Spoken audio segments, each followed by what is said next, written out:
Runner goes. Here comes the throw down to second. Bounce again. Tag. Got him.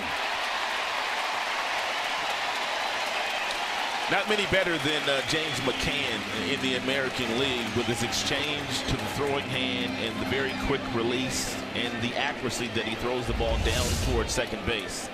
Bonifacio had a pretty good jump from first base, but the lethal arm speed and the very good arm of McCann able to throw him out. Nice pick by Iglesias as well.